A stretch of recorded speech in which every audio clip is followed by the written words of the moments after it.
இனிமே கண்ணை மூடிட்டு கடலை எண்ணெய் வாங்கலாம். ஏன்னா மந்த்ரா கடலை எண்ணெய் இதயத்தின் தயாரிப்பு. வறுக்க பொரிக்க ஏன் எல்லா சமையலுக்கும் மந்த்ரா தான். மந்த்ரா கடலை எண்ணெய், அபார ருசி, ஆரோக்கியமான உடல் நலம். ஈரானை ஒருபோதும் அணு ஆயுதம் தயாரிக்க அனுமதிக்க மாட்டோம் என கூறி கடந்த மாதம் 28ஆம் தேதி முதல் இஸ்ரேல் மற்றும் அமெரிக்க கூட்டுப்படைகள் தாக்குதல் நடத்தி வருகின்றன. இதற்கு பதிலடி கொடுக்கும் விதமாக மேற்காசியாவில் உள்ள அமெரிக்காவின் நட்பு நாடுகள் மீது ஈரான் தாக்குதல் நடத்தி வருகிறது.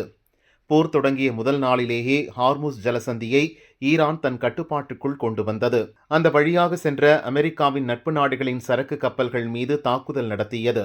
இதனால் சர்வதேச சந்தையில் கச்சா எண்ணெய் விலை அதிகரித்தது. பெட்ரோல், டீசல், கேஸ் சிலிண்டர் கிடைப்பதிலும் தட்டுப்பாடு ஏற்பட்டது.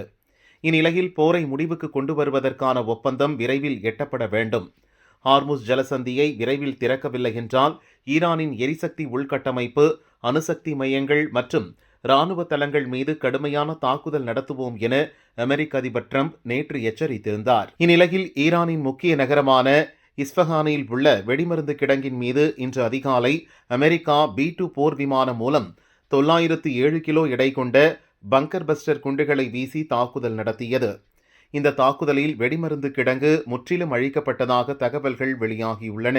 போர் விமானத்தில் இருந்து வரும் பங்கர் பஸ்டர் குண்டுகள் பூமிக்கடியில் சுமார் 20 அடி முதல் 200 அடி ஆழம் வரை துளைத்து சென்று வெடிக்கும் திறன் கொண்டவை.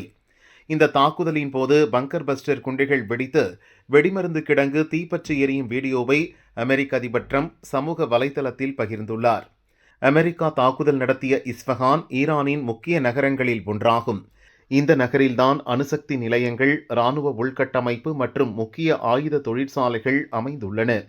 விமான உற்பத்தி, ஹெலிகாப்டர் பராமரிப்பு மற்றும் இராணுவ உபகரண உற்பத்தியில் ஈடுபடும் தொழிற்துறை நிறுவனங்களும் இந்நகரில் உள்ளன. கடந்த ஆண்டு இஸ்ஃபஹானில் உள்ள அணுசக்தி மையங்கள் மீது இஸ்ரேல் தாக்குதல் நடத்தியது குறிப்பிடத்தக்கது.